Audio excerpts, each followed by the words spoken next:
Alors bonjour tout le monde, donc dans cette vidéo je vais vous montrer comment corriger ces imperfections.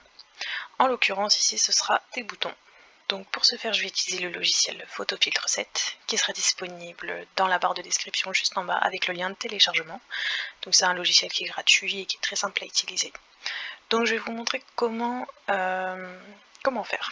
Donc dans un premier temps, pour ceux qui ne sont pas familiers avec ce logiciel, une fois que vous l'avez ouvert, vous allez dans Fichier, Ouvrir, et vous choisissez la photo que vous souhaitez modifier, ou bien vous pouvez tout simplement coller comme moi j'ai fait.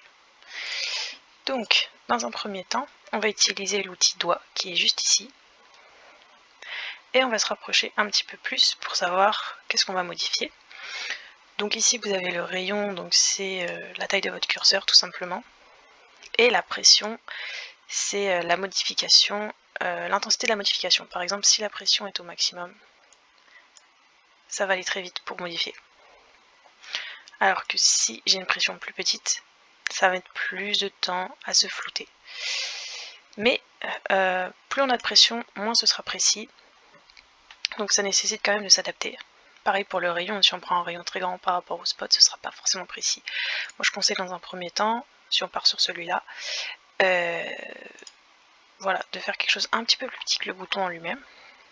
Et donc pour pouvoir le modifier, c'est simple, on va partir d'en haut et on va descendre pour venir abattre la couleur que l'on souhaite sur la couleur que l'on souhaite éliminer. Donc on fait du bas vers le haut, de gauche à droite, de bas en haut et de droite à gauche.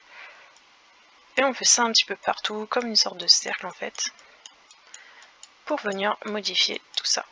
Et donc quand on s'éloigne, l'imperfection a disparu. On peut faire ça ici aussi. Donc ici c'est relativement simple parce que la peau elle est très claire en fait. Donc on a juste à faire ça et bim, c'est parti.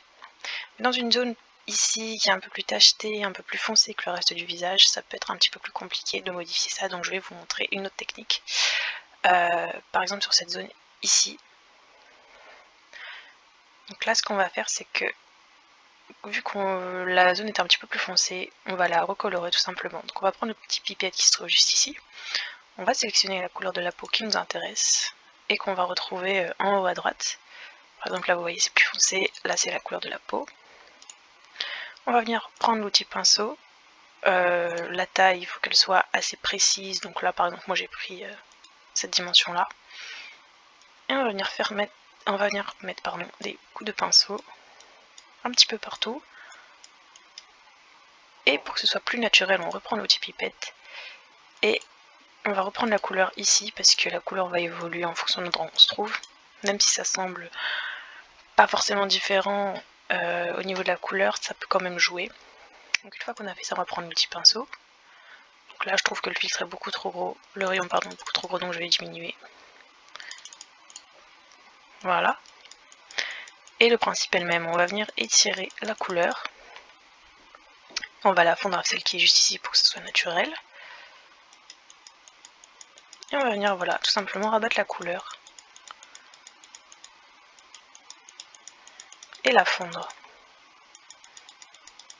Donc on va de bas en haut, mais on peut aussi faire en diagonale.